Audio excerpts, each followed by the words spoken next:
Divine institute Jagatpur YouTube channel पर आपका स्वागत वंदन अभिनंदन है। हमने आपको हिंदी में समाज पढ़ाया था और समाज में 4 समास हमने कंप्लीट कर दिया था। अव्ययभाव समास और तत्पुरुष समास, कर्मधारय समास और द्विग समास। आज जो हमारा टॉपिक होगा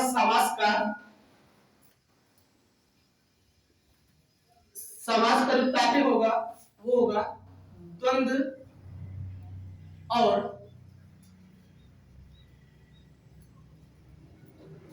बहुब्रीहि समास। ये 4 समास हमने आपको बता दिया था, तो हमारे बाकी रह गए थे। आज हम उन पे बात करेंगे, उन पे चर्चा करेंगे कि ये द्वंद्व समास और बहुब्रीहि समास क्या होते हैं। ठीक, तो सबसे पहले हम बात कर लेते हैं द्वंद्व समास की। द्वंद्व समास क्या है, इसे कहते हैं जिस समास में दोनों पद प्रधान, जिस समास में दोनों पद प्रधान हो तथा दोनों एक दूसरे पर आश्रित हो या निर्भर हो। जिस समास के दोनों पद प्रधान हो तथा दोनों एक दूसरे पर निर्भर हो या आश्रित हो, उसे कौन सा समास कहेंगे? द्वंद्व समास। कौन सा समास कहेंगे? द्वंद्व समास कहेंगे। जिस समास के दोनों पद प्रधान हो तथा दोनों एक दूसरे पर निर्भर हो, आश्रित हो, उसे कौन सा समास कहेंगे? कौन सा समास कहेंगे? द्वंद्व समास कहेंगे। और द्वंद्व समास में भैया हमेशा अगर हम पहचान की बात करें तो पहचान इसमें का कुछ नहीं है। अगर कहीं पर आपको विलोम दिख जाए, कहीं पर अगर आपको विलोम दिख जाए तो कुछ नहीं करना, उसमें आप बता देना कि समास द्वंद्व है। समास कैसा है? द्वंद्व है। कहीं पर भी आपको अगर विलोम दिख जाए, जैसे कहा जाए माता पिता, क्या लिखा है? माता पिता। हमने कहा कि जहां पर दोनों पद प्रधान हो और जितना परिवार में माता का महत्व होता है उतना पिता का भी होता है, और जितना पिता का होता है उतना माता का भी होता है ना। तो इसलिए दोनों पद हमारे क्या हो गए? प्रधान हो गए। तथा आगे क्या है? तथा दोनों एक दूसरे पर निर्भर होते हैं, आश्रित होते हैं। दोनों एक दूसरे पर निर्भर होते तथा आश्रित होते। समास कौन सा? द्वंद्व। समास कौन सा? द्वंद्व। आगे हमने आपको देख, कहीं पर आपको विलोम दिख जाए, क्या दिख जाए? विलोम दिख जाए, तो वहां पे समास हमारा द्वंद्व। अब देखो माता पिता, यानी माता का विलोम पिता और पिता का विलोम माता, दोनों एक दूसरे के विलोम है कि नहीं? अगर माता है तो माता का विलोम आप पिता बताएंगे, अगर पिता है तो क्या बताएंगे? माता।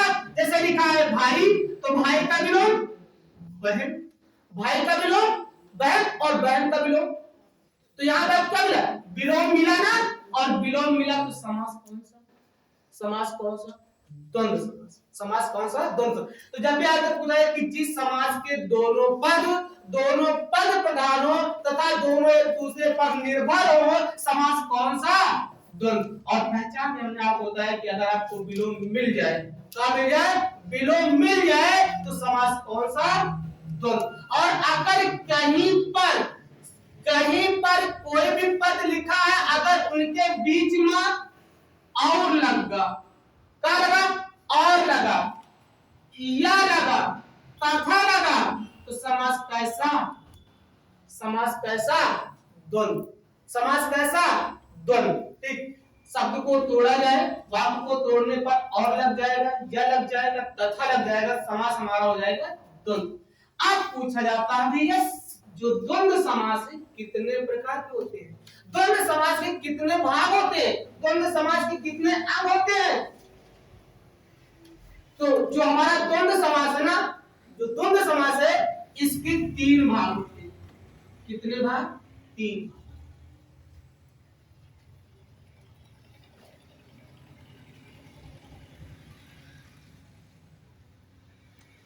द्वंद्व समास के तीन भाग होते हैं। नंबर एक है इतरेतर द्वंद्व समास, नंबर दो है समाहार द्वंद्व समास, और नंबर तीन है भैया वैकल्पिक। कौन सा? वैकल्पिक। क्या है? द्वंद्व समास के प्रकार। द्वंद्व समास के प्रकार। द्वंद्व समास कितने प्रकार के? तीन। कितने? तीन। कौन कौन से? इतरेतर, समाहार और वैकल्पिक। ये क्या है?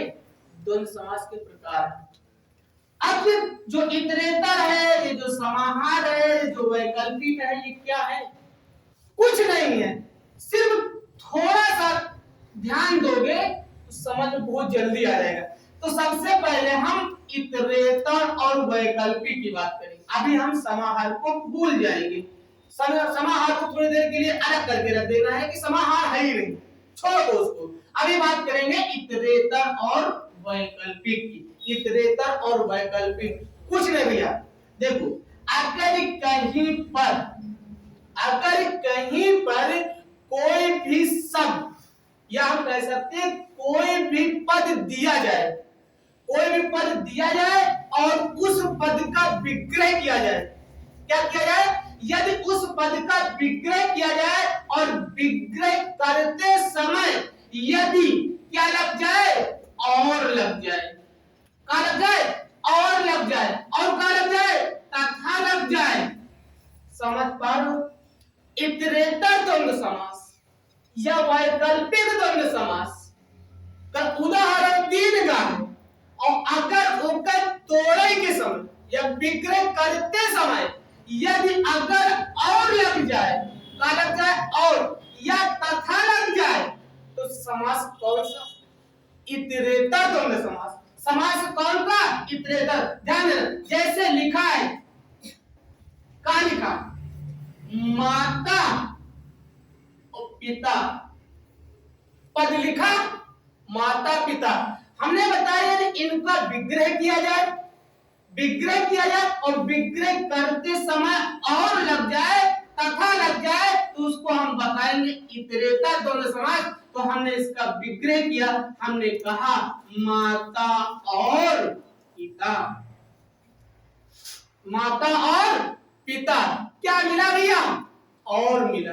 या कह सकते हैं माता तथा पिता का मिला, तथा मिला।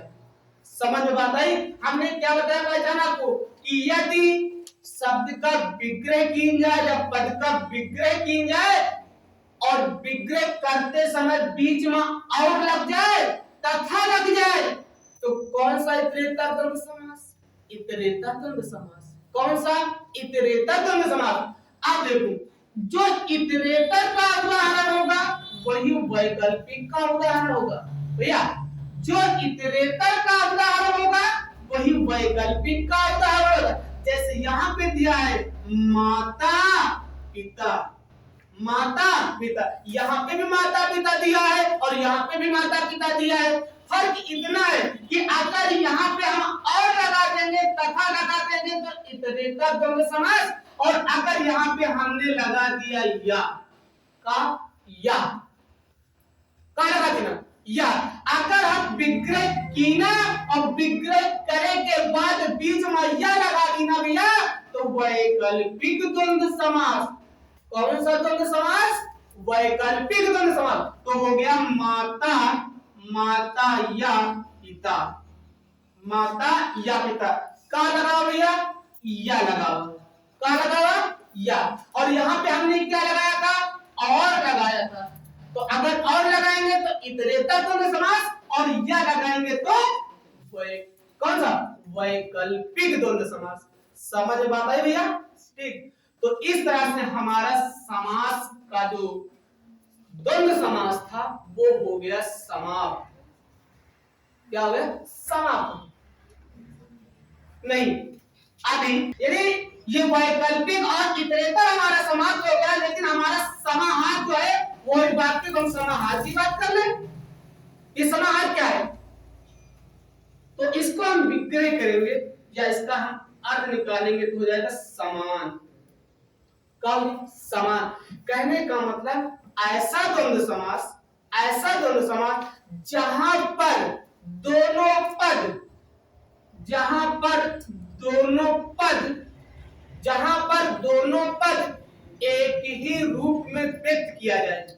ऐसा द्वंद्व समास, ऐसा द्वंद्व समास जहां पर दोनों पद एक ही रूप में व्यक्त किए जाएंगे, वहां पे कौन सा द्वंद्व समास? समाहार द्वंद्व समास। इसमें हमने आपको बताया कि इतरेतर द्वंद्व समास में हमने बताया कि पद का विग्रह करने पर और मिलेगा, तथा मिलेगा। इसमें हमने आपको बताया, वैकल्पिक बताया कि यह मिलेगा, लेकिन समाहार में हम बता रहे हैं आपको कि दोनों पद समान होंगे, दोनों पद समान होंगे, या दोनों पद समान रूप से व्यक्त किए जाएंगे, प्रयोग किए जाएंगे, उसे हम कहते हैं समा, कौन सा कहेंगे? समाहार द्वंद्व समास। देखो कैसे, जैसे कहा जाए घास फूस,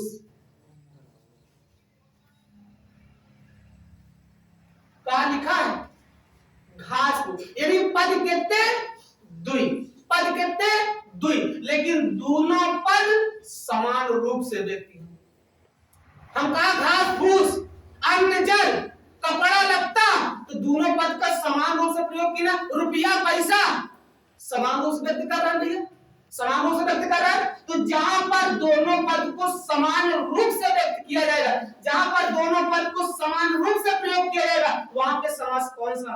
समाहार द्वंद्व समास। समास कौन सा? समाहार द्वंद्व समास।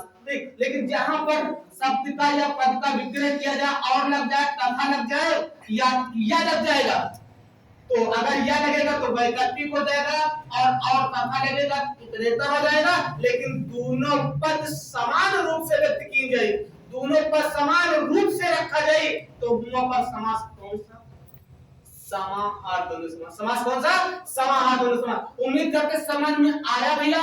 कुछ नहीं है, ठीक, कुछ नहीं है। हमने कहा अगर अगर सियार का शेर समझ ले हो तो बहुत कुछ है, हाँ बहुत कुछ है। तो हमको सियार को शेर नहीं समझना है, हमको क्या समझेगा कि जौन शेर है ना तो उनका सियार समझेगा। तो यह सियार ना है, ये समझो शेर है, और एक शेर समझ के तुम क्या मानो, ये हमारे सामने सियार, हमें लायक कुछ नहीं, ऐसे बड़ा है तब हमारे लिए कुछ ना है, ठीक।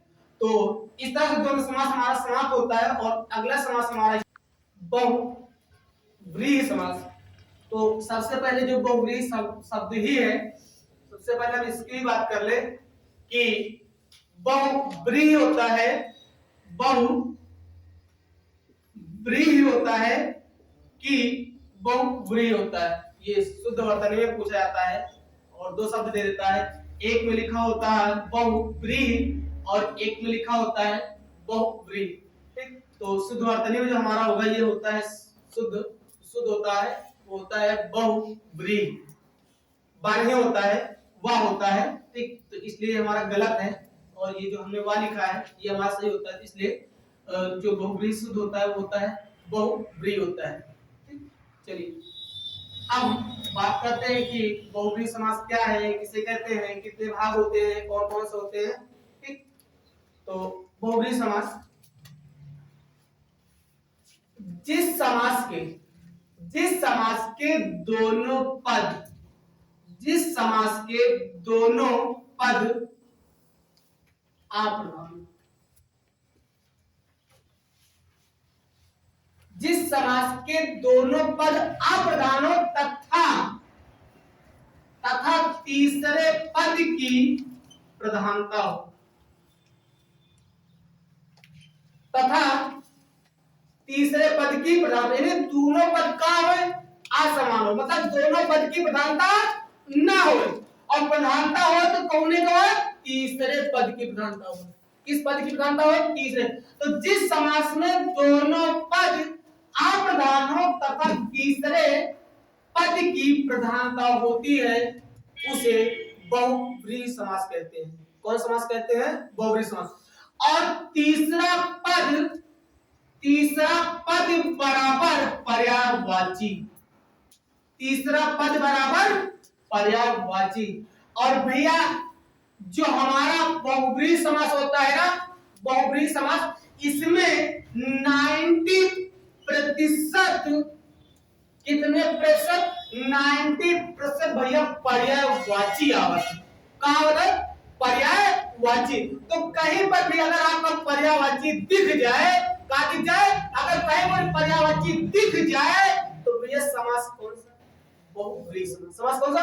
बहुब्रीहि समास। देखिए हमने कहा दोनों पद अप्रधान होंगे तथा तीसरे पद की प्रधानता होगी। जैसे कहा जाए, क्या कहा जाए? लंबोदर, लंबोदर। तो हमने कहा कि कहां दिख जाए? पर्यायवाची दिख जाए। कहां दिख जाए? पर्यायवाची दिख जाए। तो लंबोदर कहूं ना कहूं को पर्यायवाची आए कि नहीं? पर्यायवाची आए ना। और पर्यायवाची काहे के आए? गणेश भगवान के आए पर्यायवाची। तो लंबोदर वाले पेपर में लंबोदर में कौन सा समास? तो का ढूंढो? पर्यायवाची, है ना? का है पर पर्यायवाची, लेकिन पर्यायवाची आए काहे के? गणेश। तो किसी से पूछने की जरूरत नहीं, टिक कर दियो बहुब्रीहि समास। आइए अब हम लंबोदर की बात करते हैं। हमने कहा कि दोनों पद अप्रधान होंगे तथा तीसरे पद की प्रधानता होगी। तो ये हो जाएगा, इसको तोड़ेंगे भैया, इसका विग्रह करेंगे। विग्रह करेंगे तो हो जाएगा लंबा है, लंबा है जिसका उदर, लंबा है जिसका उदर। उदर का मतलब होता है पेट। उदर का अर्थ क्या होता है? पेट। यानी जिसका पेट ही लंबा हो, भारी हो, उसको क्या कहेंगे भैया? गणेश जी का है। किसका है? तो जिस लंबा है जिसका उदर, अर्थात कौन? अर्थात कौन भैया? तो गणेश। समझ पा रहे? हमने कहा लंबोदर लंबा है जिसका उदर, अर्थात कौन? तो देखो दोनों पद असमान रूप से बता रहे हैं नहीं, तीसरे पद की प्रधानता दिखी नहीं। प्रधान कौन है? मां मुखिया कौन है? गणेश भगवान। मुखिया गणेश है ना। तो तीसरे पद की प्रधानता होती है, तीसरे पद की प्रधानता होती। और हमने बताया तीसरा पद बराबर पर्यायवाची, तीसरा पद बराबर पर्यायवाची। और लंबोदर काहे तो पर्यायवाची है? गणेश, गणेश पर्यायवाची का है? का है? लंबोदर। समझ बात आई? ठीक। तो जिस समास के दोनों पद अप्रधान हो तथा तीसरे पद की प्रधानता हो, ठीक, उसे हम बहुब्रीहि समास कहेंगे। और बहुब्रीहि समास में तीसरा पद जो होता है पर्यायवाची के बराबर होता है। तीसरा पद बराबर पर्यायवाची। और 90% जो बहुब्रीहि समास में आता है वो पर्यायवाची आता है। और पर्यायवाची किसका आता है? भगवान में पर्यायवाची आता है। आगे बात करेंगे कि जो बहुब्रीहि समास है ये कितने प्रकार के होते हैं, कौन कौन से होते हैं? के भाग। बहुब्रीहि समास कितने प्रकार के? 4 प्रकार। कितने प्रकार के? 4 प्रकार के।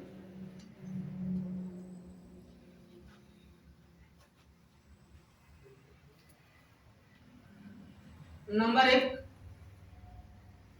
समानाधिकार, नंबर 2 व्यधिकरण बहुब्रीहि समास, और नंबर 3 है तुल्य योग बहुब्रीहि समास, और नंबर 4 है व्यतिकरण बहुब्रीहि समास। तो बहुब्रीहि समास, तो नंबर 1 हमारा है समानाधिकार, और नंबर 2 है व्यधिकरण, व्यधिकरण, और नंबर 3 है तुल्य योग, और नंबर 4 है व्यतिकरण बहुब्रीहि समास। ठीक। तो ये क्या है? ये बहुब्रीहि समास के प्रकार हैं, बहुब्रीहि समास के अंग हैं, बहुब्रीहि समास के भेद हैं। ठीक। तो सबसे पहले हम बात कर लेते हैं समानाधिकार की और व्यधिकरण की। हम 2 समास की बात करेंगे, समानाधिकार और व्यधिकरण, 2 समास की बात करेंगे। ठीक। और इसको अगर हम तोड़ेंगे तो हो जाएगा समान प्लस अधिकार, समान प्लस अधिकार। अब ध्यान सुनना, ऐसा बहुब्रीहि समास, ऐसा बहुब्रीहि समास जो समान विभक्तियों से अलग होगा, ऐसा बहुब्रीहि समास जो समान विभक्तियों से अलग होगा, उसे समानाधिकार बहुब्रीहि समास कहेंगे। समझ पाए? ऐसा बहुब्रीहि समास जो समान विभक्तियों से अलग होगा उसे क्या कहेंगे? समानाधिकार बहुब्रीहि समास। और ऐसा बहुब्रीहि समास जो असमान विभक्तियों से अलग होगा उसे हम व्यधिकरण बहुब्रीहि समास कहेंगे। दोनों परिभाषा समझ में आई भैया? दोनों परिभाषा समझ में आई? समझ में आई? कुछ नहीं, बस एक बार फिर से सुनना। ऐसा बहुब्रीहि समास जो समान विभक्तियों से अलग होगा, समान विभक्तियों से अलग होगा, उसको कहेंगे समानाधिकार। कौन सा कहेंगे? समानाधिकार। अगर असमान विभक्तियों से अलग होगा, असमान विभक्तियों से अलग होगा तो उसको कहेंगे हम व्यधिकरण बहुब्रीहि समास। दोनों परिभाषा समझ में? दोनों परिभाषा में कुछ अंतर है, सिर्फ अगर समान विभक्ति तो समानाधिकार, असमान विभक्ति तो व्यधिकरण। दोनों परिभाषा समझ में? आगे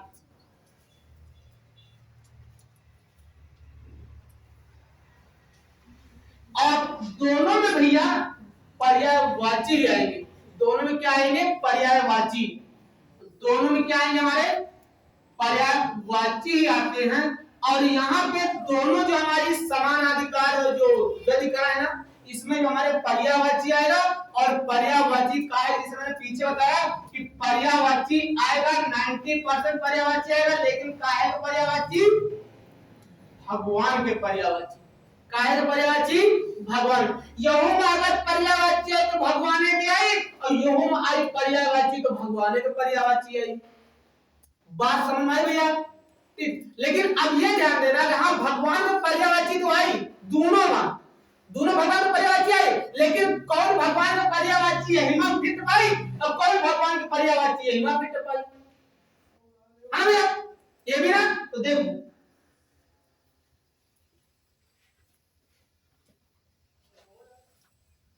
जैसे कहा जाए वीणा पाठ, और एक कहा जाए दशानन।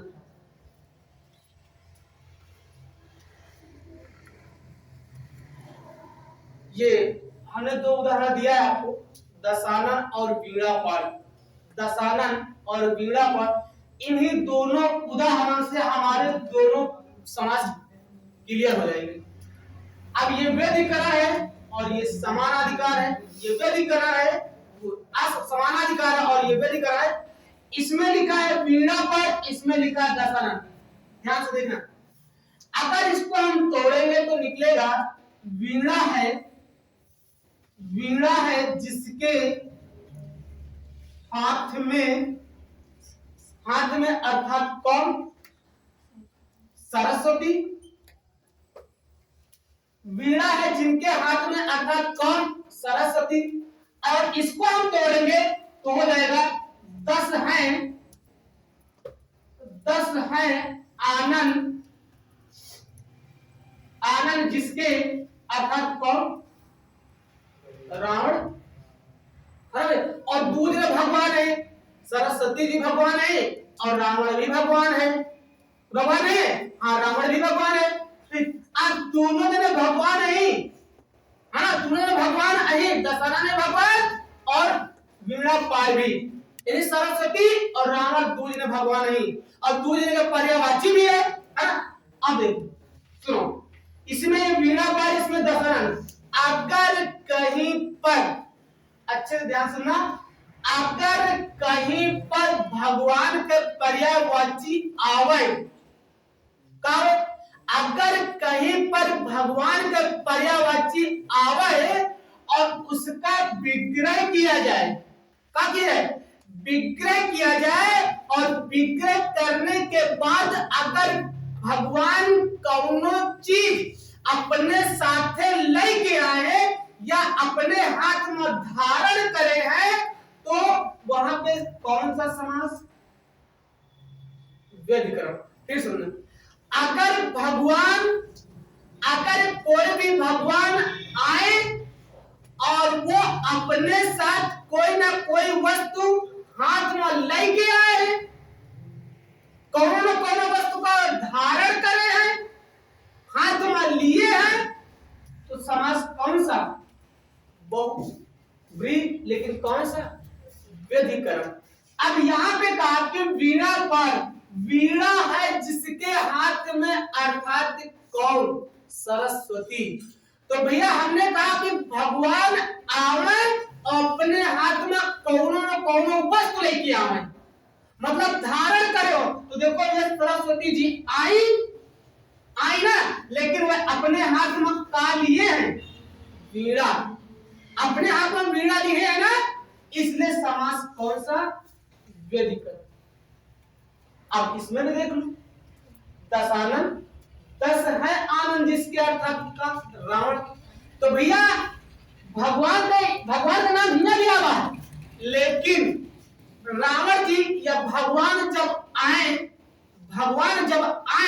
तो का वे अपने साथ कुछ लेके आए? का भगवान जब आए तो अपने साथ कुछ लेके आए? का नहीं, लेके नहीं आए। ठीक, तो इसलिए अगर भगवान अपने साथ कुछ लेके ना आवे तो समास कौन सा? समास कौन सा? समानाधिकार। जैसे कहा जाए त्रिनेत्र, तीन है नेत्र जिसके अर्थात शिव जी। तो का बताओ, शिव जी जो तीसरा आंख उनके पास का कोनो वस्तु है का हाथ में लेके आए का? और भैया अगर केहू के पास कोनो वस्तु रही तो वो धारण करे रहेगा। क्या करेगा? वो धारण करेगा। जैसे कहा जाए चंद्रमौली, चंद्र है जिसके मस्तक पर, अब शिव जी के मस्तक पर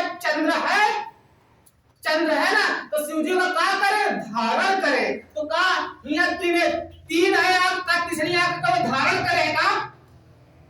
का धारण करेगा? धारण नहीं करे। तो ये कहने का मतलब है कि अगर भगवान कौनो चीज अपने साथ लेके आए या उसका अपने हाथ में धारण करे हुए, ठीक, तो कौन सा हो जाए? व्यधिकरण। कौन सा हो जाए? व्यधिकरण। और भगवान आवे अपने साथ कुछ लेके ना आवे, कुछ ना कुछ भी लेके ना आवे, तो कौन सा हो जाएगा? समानाधिकार। कौन सा हो जाएगा? समानाधिकार। समझ में बात आई भैया? किसी भी पर्यायवाची आ जाए उसको तोड़ने पर यदि अगर वो वस्तु को धारण किए हुए है, वस्तु का लिए है, वह साथे साथे लेके आ रहा है, व्यधिकरण। वस्तु का साथे नहीं लेके आए, कौन सा? समानाधिकार। जैसे बताइएगा, कहा जाए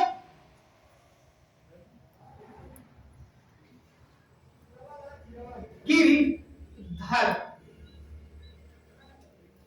गिरधर। अब पूछा गया गिरधर में कौन सा समास? बोले गिरधर में कौन सा समास? नहीं मालूम? ध्यान, इसको अगर हम तोड़ ले भैया तो गिरधर किसी ना किसी का पर्यायवाची है कि नहीं? गिरधर किसी ना किसी का पर्यायवाची है। हाँ, भगवान के पर्यायवाची है, लेकिन कौन भगवान के? कृष्ण के। समझ बात आई? एक चीज निश्चित हुआ, का पर्यायवाची। पर्यायवाची समास बहुव्रीहि, समास का बहुव्रीहि। एक चीज निश्चित हुआ भैया कि गिरधर में समास कौन सा? बहुव्रीहि निश्चित हो गया। अब दूसरी कि कौन सा बहुव्रीहि समास? कौन सा बहुव्रीहि समास? तो गिर मतलब होता है पर्वत। गिर मतलब क्या होता है? पर्वत। और धर मतलब धारण करने वाला। तो भैया जे को पर्वत धारण करे हुई वो अपने हाथ में लिए हुई कि ना लिए हुई? अगर पर्वत को धारण किए हुए है तो वस्तु का अपने हाथ में लिए है कि नहीं? वस्तु का लिए है ना। तो भगवान आए पर्वत का धारण करे हैं, पर्वत अपने हाथ में लिए है, इसलिए समास कौन सा? समास कौन सा? व्यधिकरण। जैसे कहा जाए एक दंत, ठीक, एक है दांत, तो का दांत का धारण करेगा, दांत तो उनके साथ है ना, दांत उनके साथ रही है ना, और वो लेके तो आए बाहर से, किने बाहर लेके चले आए, लगा ली हाथे में धारण करे। ठीक, तो एक दंत में कौन सा हो जाए, समानाधिकार, कौन सा, समानाधिकार। ठीक, तो जो समानाधिकार जो व्यधिकरण है, दोनों में पर्यायवाची आएगा भैया, दोनों में पर्यायवाची आते हैं, और दोनों में भगवान के पर्यायवाची आएंगे। फर्क इतना होता है, अंतर सिर्फ इतना होता है कि भगवान आए, भगवान का पर्यायवाची आए, उसका विग्रह किया जाए, विग्रह करने पर यदि भगवान अपने साथ कुछ लेके आए हैं, कुछ धारण करे हैं, तो समास कौन सा, व्यधिकरण, समास कौन सा, व्यधिकरण। और यदि भगवान आए हैं, अपने साथ कुछ लेके नहीं आए, अपने आप को कुछ धारण नहीं करे, तो समास कौन सा, समास कौन सा, समानाधिकार, समास कौन सा, समानाधिकार। अब इसका और व्यधिकरण बहुब्रीहि समास है।